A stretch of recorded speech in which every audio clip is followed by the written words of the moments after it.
your hands, everybody. Everybody clap your hands. Lambda, lambda, lambda, and omega moves. Now we came here on stage tonight to jive talk for you. We got a rock and rhythm with a high-tech sound that'll make you move your body down to the ground. Shit. Jive talk. Jive motherfucking talk.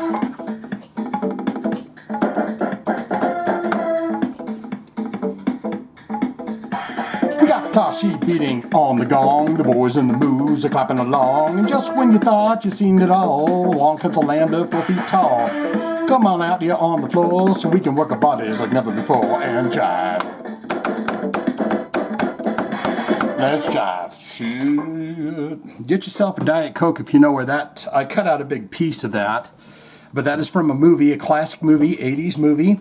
And get yourself a Diet Coke or get in those comments and tell me if you know what that was that I was versatiling. It's a movie, big hit movie. It was one of my all-time favorites. I probably saw it 75 times at least, or 100 times, for some of the sexier bits in the movie, but also the comedy fun of it. So it was a meatball, screwball, sex ball comedy. What's going on, everybody? Welcome back to Jive Talkin' episode 90 what? 97, 98? We got the hot news stories coming at you. We're going for the metal injection this time because there was a lot of good stories, but for some reason they weren't on our regular place with the blabbermouth that we go to. So we got some stories here. We got fun to be had. If you'd like to be part of this, take part of this, it's very simple. Just open your ears, open your eyes. If you want to be part of the and actually be talked about on this podcast, like these fine folks, you get in the comments on YouTube. And then the following episode, we read your thoughts and opinions of the last episode. Let's get into that now, shouldn't we? Let's do it. You got Lars Ulrich right here. And he's got his mouth agape. And when he does that, it means that he's rocking really hard. And you guys should all be paying attention. And there's James Hetfield, and he's staring at him to give him a 1, 2, we change here, Lars. This is where we change. But it says, James Hetfield says Lars Ulrich only started rehearsing with Metallica in recent years, like 4 or 5 years ago. What?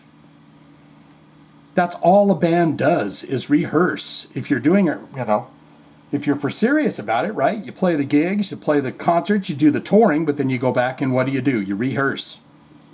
I wanted to get into this. Metallica recently played the Power Trip Festival alongside Guns N' Roses, ages 60 and up.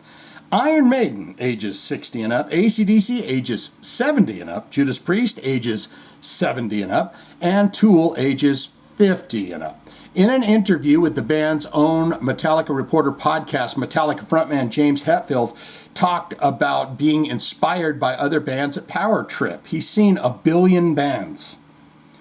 What is it about these bands in particular at Power Trip? And insisting on rehearsing near the festival so he could watch all 3 days of it. When Mr. Hetfield goes to a festival, he partakes in it. There's an old video you can watch of him with his fists in the air to Ghost, way, way, way, way back.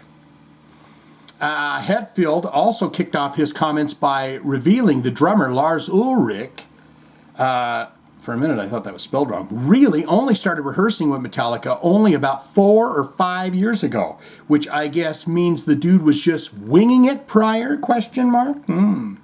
An interesting fact, Lars never rehearsed. Yeah. Even until, I don't know, I'd say maybe 4 or 5 years ago, he started really getting into rehearsing, said Hetfield. And now he'll rehearse for days for a 2-hour set. Which is what he needs to do, which is awesome. So there was going to be a rehearsal of Power Trip down at HQ for a couple of days beforehand. They call the Metallica HQ headquarters. And I said, I'm not going to show up, guys. I would love it if we could find a rehearsal place here close to Power Trip, because I'd love to see all these other bands. And Robert got on board, and he spider-walked on over to us, and he said, and then we found a place over here in the Polo Grounds to rehearse, and I'm grateful that Lars was up for it. He is. He gets up for things. So they did their rehearsal down there, and then we came up and we have rehearsals and got to watch these bands. It's so freaking cool to have your own compound at a festival. I mean, if you're Metallica, you can have those things. All your wettest dreams come true if you're in Metallica. Or someone that's related to Metallica that is not someone that can be excommunicated from the family, as in like a wife or something, you know. But even if you're family, even if you're little, what's his son's name? Little Jimmy Smits, he named him after that actor from L.A. Law. Jimmy Smits Hetfield is his name. We show up, go rehearse, and then go out there and watch Iron Maiden. I mean, how cool is that? So for me, there's a lot of inspiration in every single band that's played here. Just looking up ages. I know, see, I didn't even know they were going to get into this. I know age is bullshit. I mean, there's plenty of guys in these bands that are all in their 70s, their late 60s, and it's inspiring. And the fact that they're up there still kicking ass in this kind of heat was fantastic. But every single one of those bands have been a part of our childhood and our upbringing in our Metallica adventure. So it's really cool to be part of this. And we used to hang out a bunch together in the early days. Like at all the festivals we would go to and hang out. They have fun. So I guess that's all he got to, is that this fella here just decided 4 or 5 years ago, not even during any of the good records, right? He's like, you know, I think I'm going to... You don't even have to set your gear up, Lars, because you just have some flunky come over and do it.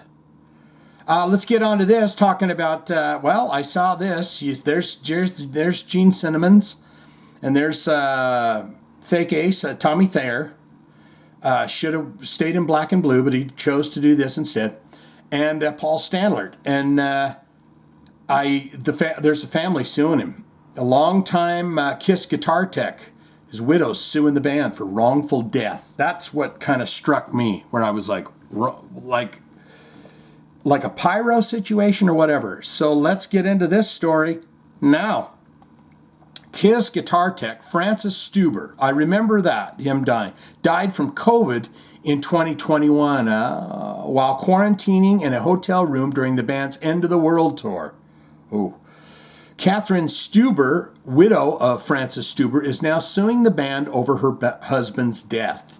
In a lawsuit obtained by Rolling Stone, Catherine Stuber has filed a wrongful death lawsuit against Kiss members Gene Simmons and Paul Stanley, Kiss manager Doc McGee, tour promoter Live Nation, and the hotel chain. My God, she's really going for it. If they had Subway sandwiches back there, and Subway for that sandwich, and a hotel chain, Marriott International. Stuber's family alleges that Kiss's failure to enforce or have adequate COVID-19 policies or procedures caused a COVID-19 outbreak amongst band members and tour personnel. The family also alleges that Stuber was abandoned in Detroit. In the Rock City? You're kidding me. Abandoned? To quarantine. And after being reached out to by Stuber, McGee said he would send medical personnel to check on him. A portion of the suit reads, as a direct and proximate result of the dangerous conditions created by defendants, decedent suffered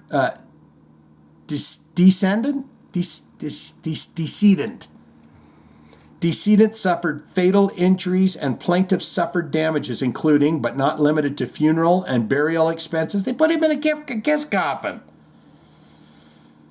The permanent deprivation of the love companionship, yes. Affection solace, because he was a friendly lover. He was a good lover and he was a friendly fellow, and they miss that. Society misses Frank too. What was his name? Sorry. Francis. Well, you can call him Frank, right? You can call it Francis a Frank. His loving companionship, affection, solace. They were alone without his affection. Society, we all needed him. Comfort, because he gave the best massages. Assistance, always helpful around the house. Not a damn once did I ever ask him to take the trash out. It's always when he just opened the can, looked, he saw that it was full, and he just takes it out.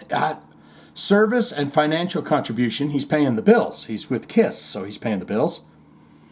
And moral support, when she's out, his wife makes wreaths, Christmas and decorative holiday wreaths out in the garage, and he gives her that moral support and says, you'll sell these on TikTok for sure, honey. You bet. Oh, you make the best wreaths. Of decedent in an amount according to proof at trial. Oh, I don't know if do they say how much it's going to be? Stuber served as guitar tech for KISS since 2002. At the time of his death, KISS crew member accused the band of not being strict enough with their COVID protocol. I mean, one roadie told Rolling Stone that I couldn't believe how unsafe it was and that we were still going. We'd been frustrated for weeks, and by the time, is he still working for him? Did that say X? Because he's not going to be working for him. KISS crew member, at the time of the death, KISS crew member accused the band of not being strict enough with the COVID protocols. One roadie told Rolling Stone, anonymous, I couldn't believe how unsafe it was, and they were still going. We'd been frustrated for weeks, and by the time Fran died, I just thought, you have to be fucking kidding me, Paul. KISS responded at the time saying, we are profoundly heartbroken. Yeah. At the loss of Francis. He was a friend and a colleague for 20 years. There is no way to replace him. A million to one. Millions of people have lost someone special to this horrific virus, and we encourage everyone to get vaccinated. Please protect yourself and your loved ones. Yeah. Our end of the road. Oh, is this still them? Our end of the road tour, we absolutely had COVID safety protocols in place that met, but most often exceeded federal, state, and local guidelines. But ultimately, this is still a global pandemic, and there is no foolproof way to tour without some elements of risk. You tell them, Paul. So it didn't mention the money, but, she's not wrong. And I apologize if the feelings are still too raw and I was making jokes. But I wasn't really making jokes about Francis Stuber. I mean, he's a wonderful guy. He's over there making sure all them laptops are working for old Paul. Make sure he's like, yeah, I just hit the enter button. It's going to go now. It's something else. It sucked. This guy right here doesn't suck. Look at this guy. Isn't he like a spooky vampire?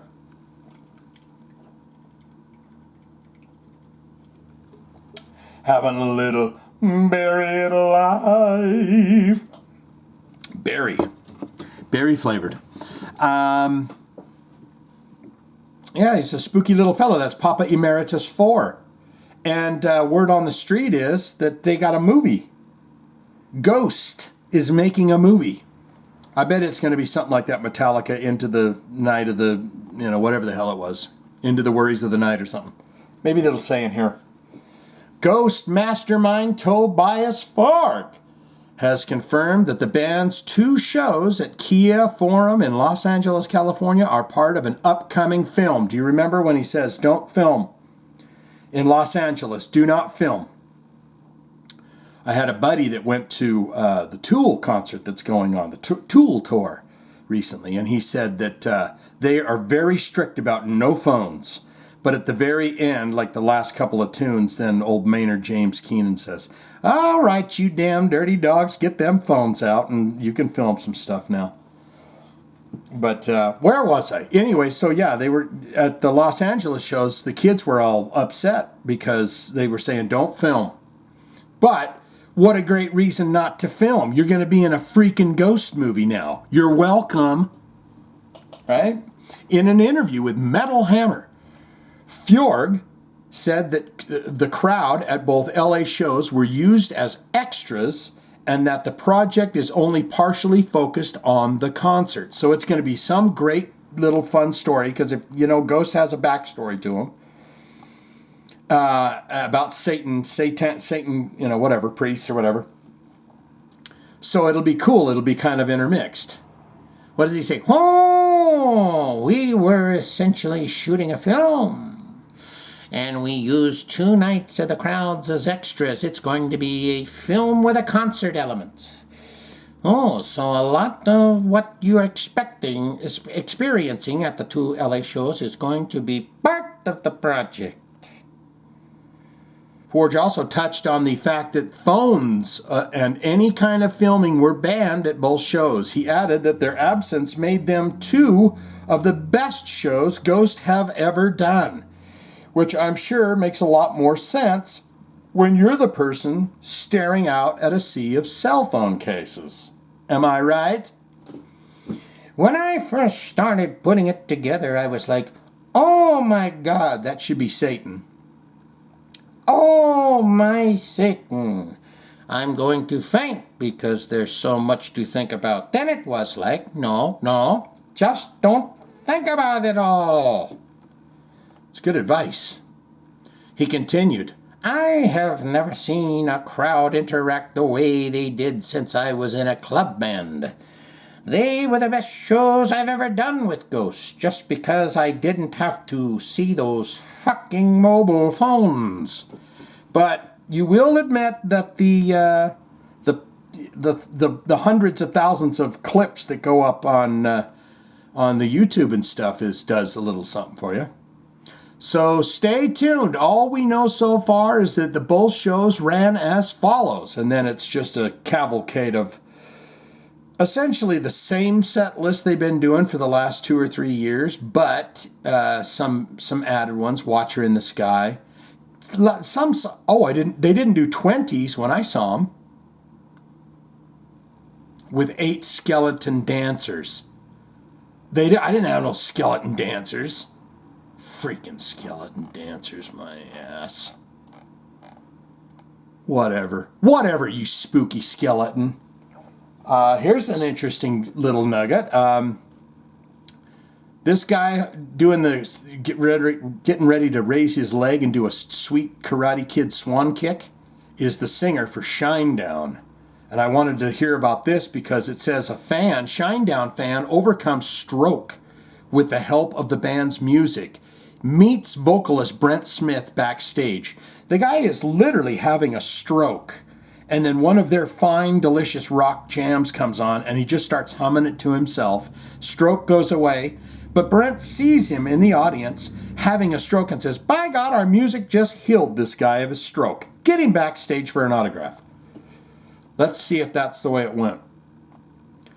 Brandon Dumas. Brandon Dumas is a shining example of the power of music to heal and inspire. Boston television station WCBV TV recently reported the story of the 30-year-old New Hampshire native who suffered a life-altering stroke last December and was left in real bad shape. Okay, so it wasn't at the concert.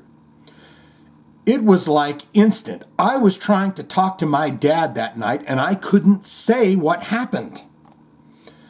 Dumas eventually awake after spending several weeks at Mass General Hospital on life support and turned to the music of his favorite band, Shinedown, for support during his recovery. Their music helped him to regain his speech and mobility while attending the Northeast Rehab Hospital, and it gave him the strength to keep going on.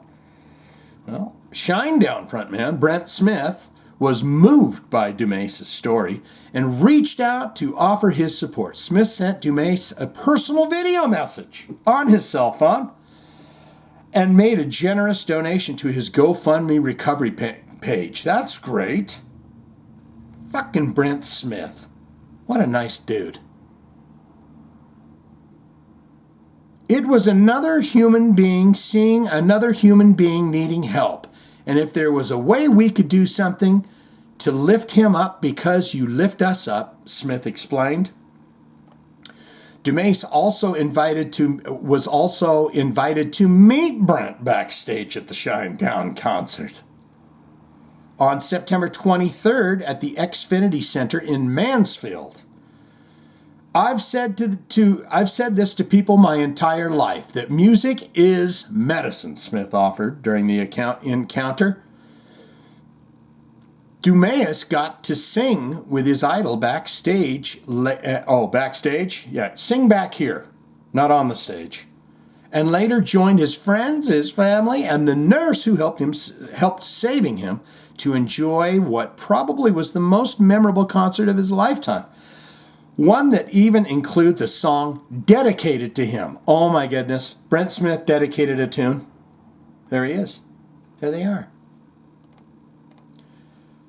Dumas got to sing with his... Okay, we read that. Kudos to Smith for his support of Dumas, whose story is a reminder that music can be a powerful force for good.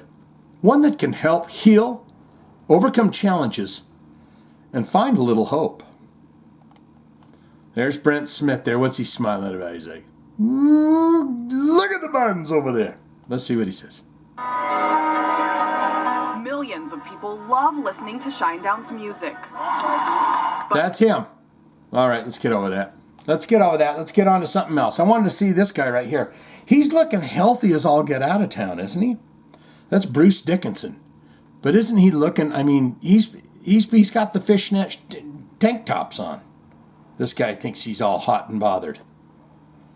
I wanted to hear him go on. He's gonna regale us about his Mandrake album. It's about Harry Potter. Remember them little stick wizards that live in the bushes and the trees in the Harry Potter world, the Mandrake. Well, this is the Mandrake Project from Iron Maiden's Bruce Dickinson's. Let's get into it. He's flexed and ready to go. He'll be up there. Don't worry about it. He's protecting this story. Iron Maiden singer Bruce Dickinson has released a new video message in which, we better see this message. He offered a bit more information about his upcoming solo album titled The Mandrake Project. The record sees him reunite with longtime musical collaborator producer Roy Z. Ramirez. Okay, so what we're going to do here is I'm just going to read this bit, and then the video's right there. We're going to see how close I can get to this. All right? So, everybody on the planet who's been going, oh my God, what's the solo thing going to be all about when it finally happens? Well, it's finally happening. It's called the Mandrake Project. And of course, it's music. But it's also much, much more than that. I'm not going to reveal for now, because it will become self-explanatory and self-evident as we go through and reveal more layers of the onion for you all. We've been working on this since 2014 when it was called the Mandrake Project, and it's had time to grow and mature. And oh my God, has it ever. I think you will be really, really excited, and I hope and I love everything that we've created for you. All right, let's see how good I do. Ready? Here we go. Cueing. So, everybody on the planet who's been going, oh my God, what's this solo thing going to be all about when it finally happens? Well, it's finally happening. It's called the Mandrake Project, and of course, it's music, but it's also much. Is it stories and more fun stuff? More than that, I'm not going to reveal for now because it will become self-explanatory and self-evident as we go through. Yeah, he looks healthy. peel Like what? layers of the onion for you all. But Layers of the onion for you Mandrake all. Project. We've been working on this since 2014, Uh-huh. when it wasn't called the Mandrake Project, and it's had time to grow and mature. And oh my God, has it ever? I think you will be really, really excited. Uh-huh. And I hope you love everything that we've created for you. Thank you, Brucey Pie. I don't want that to pause that. Okay. Yeah, I don't want that. All right, let's get into your comments. Baby, get them comments. Baby, get your comments. Let's do it.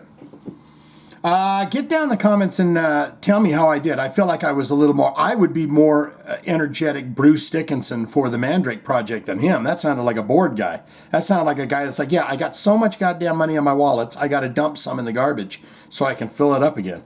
I gave it a little more oomph, but you be the judge of that. Mike Buchanan coming in here. We only got 3 comments this week, so we're going to rip on through them and rip into a great weekend, right?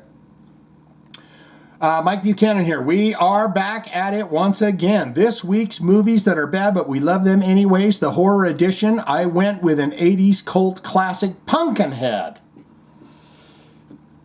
It's the directorial debut of special effects artist Stan Winston. Very, very good.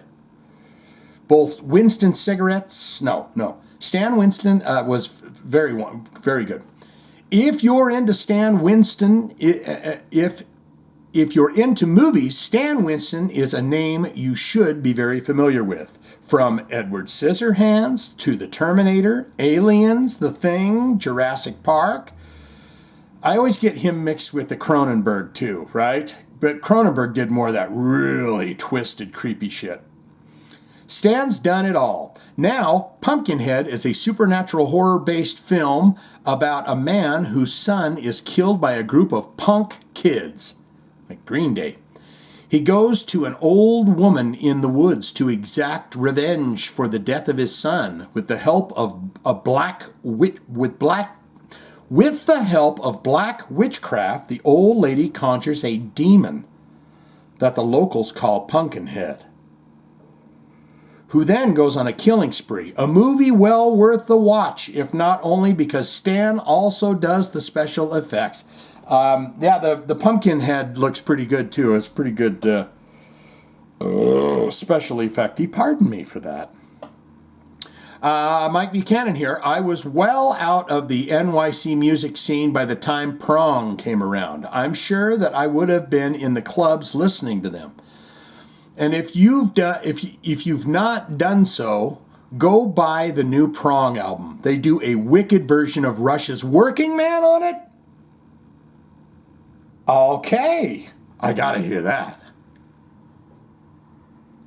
Ronnie's from Chile.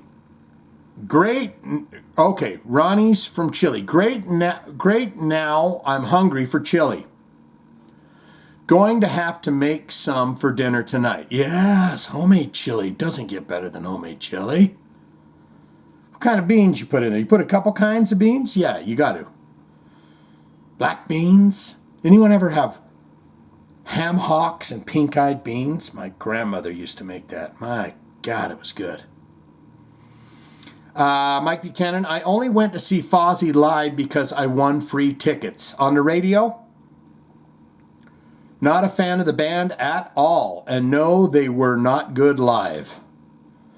Mike Buchanan says, is Mustaine looking through Guitarist Monthly for the weirdest names so that he can hire them? Yeah, Kiko and Timu and Jeff, Chris. Mike Buchanan says, as you are aware, I'm addicted to seeing Kiss live. Yeah, he's seen them a lot. And what the heck is Paul talking about? Kiss's music is generic at best, but they excel in live shows. I would love to be at MSG to see the final show, but can't imagine the ticket prices. Yeah, I would be really curious to see what they're going to charge for that. That's going to be something. Mike Buchanan's got his jokes here, and now it's Jive Talkin' Jokes of the Week. I prefer to watch Titanic backwards. It then becomes a heartwarming tale of a ship which jumps out of the water and saves a lot of people from drowning. Didn't you do a joke the other day about Jaws? You play it backwards and the shark throws up everyone? Somebody do some more of them backwards movie jokes. Do you know what ghost pandas eat? Bamboo! Why did the ghost go to the bar? For the booze. What do you call a mummy who eats cookies in bed? A crummy mummy. I'm using that one. That hits me right in the goodies. And that's what gets people mad at you at work. Especially if you come up with your hands on your hips like this and you go, what do you call a mummy who eats cookies in bed? A crummy Oh, then they're mad. Then they look at you. I hate that guy, dude. I hate him. What is white, black, and dead all over? A zombie trick-or-treating in a tuxedo. How does a witch know the best time to go trick-or-treating? She checks her witch watch. And finally, what do you get when you goose a ghost? A handful of sheet. Ow! There you go. Just hearts this time around, I'm afraid. I'm going to pull back on the thumbs. I don't want you guys to get all, worked up, hot and bothered over getting the thumb all the time. So I'll just give you the hearts this week. Miss Althea coming in. The dumbstruck fool says Tommy Victor. We're talking Tommy Victor, Prongman. He sounds a little whiny to me. Even more whiny with your interpretation of a classic stereotypical Brooklyn, New York accent. Huh? And yes, that was pretty much an insult to him, but a compliment to you. I'm going to go ahead and say thank you for that one. Miss Althea on Ronnie Romero. He sounds a little whiny too, but in a Ricardo Montalban kind of way. If you don't care for the social medias, then stay away from the social medias. Damn. Rich Ward. Finally, someone makes sense and actually sounds humble. Should I say, wow? Miss Althea on Megadeth, just waiting for Temu to get an endorsement deal with the online shopping app Temu. Shop like a billionaire. Yeah, you could rip a little solo. Let's see. Come on. Oh, shop like a billionaire. Come on. Paul Stanley, blah, blah, blah, blah, blah. I'm taking his statement as a diversion tactic at this point, and that's it. I will, however, take the opportunity to put in a plug for a fairly new book titled Eric Carr Revealed. Oh, in audio form. It is basically an anthology of radio and phone interviews he did during his time with Kiss. The author has a YouTube channel dedicated to it with short segments on specific topics. What's the name of it? What's the name of put the name of the channel, so we'll say it next time. Topics, some interesting stuff, and of course, I love. Oh, she might mention Eric talks because. Oh my God, I'm losing it. The author has a YouTube channel dedicated to it with short segments on specific topics. Some interesting stuff, ... And of course, I just love hearing Eric talk because, as we all know, he was the love of my life. Yes, I was going to launch into something, but it didn't come to mind. Love of my life, oh, love of my life. Happy anniversary to Mr. and Mrs. Mike Buchanan. Here's to many more. If Dan and I can rack up 3 decades, that's like a murder sentence. I mean, it like length of time in prison. 30 years is for killing a man. They've been married that long. They could have killed a man, and they're still here, still married. If Dad and I can rack up 3 decades together, so can you. That's what I say to everybody. They never listen to the man. When the priest or the rabbi or the whoever it is saying sick, poor, bad health, good, bad, this, that, the other thing else, shitting on the floor, pissing at this, that, and the other thing, they don't listen to it. They get in 2 years and they go, oh, I didn't know that about you. I didn't know you piss on the floor when you go to the toilet. Whatever the case may be. I keep bringing that up like I do it. I don't. But that's what it's about. If you commit, you got to commit. Now, if you're in an abusive marriage or something horrible like that, of course, get the hell out. But if it's just, I'm just tired of him. He does the same moves in bed. Get over it. You married that sick part, so help you God, I think they even say at the end of those things. Very, very, very, very good. Oh, let's see. She got just a little more here. Bad Movies We Love Anyway, Horror Edition. Ghoulies was another notoriously bad Gremlins knockoff. Of course, she got, wasn't Ghoulies 2, Scream Until You Like It, Wasp. Ancient mini demons dwelling in a sewer system and emerging through toilets. The tagline of the film is, they'll get you in the end. Meaning your butt.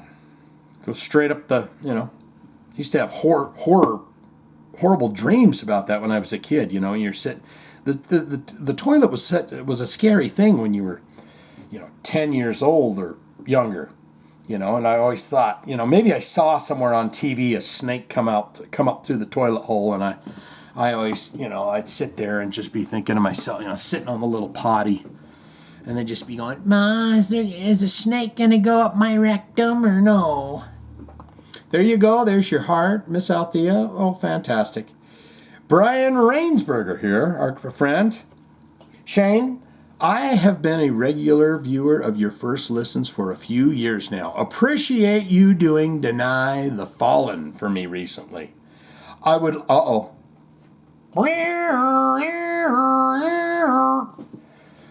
He's asking for a request. I would love it if you could do one for Veni Domain. Wisdom Calls. Absolutely epic song. My friend, you're going to have to post that somewhere else. I'm going to delete my mind of it right now. We do feedback comments on the Jive Talkin with Shane Diablos, and requests are welcome everywhere else but here.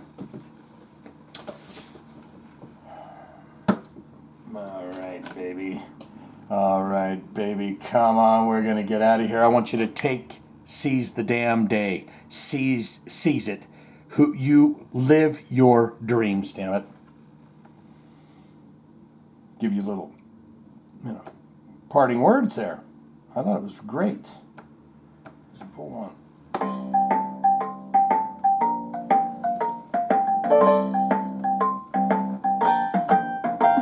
Well, East Coast boys. I almost went into poison.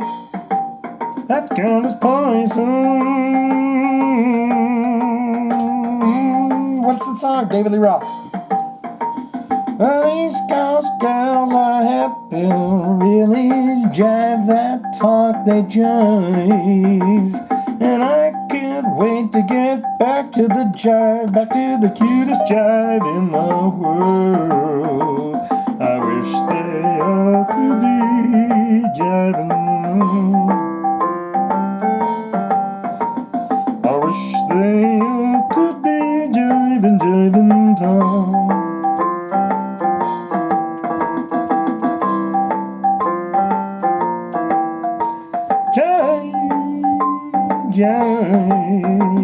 Jive. Let's jive.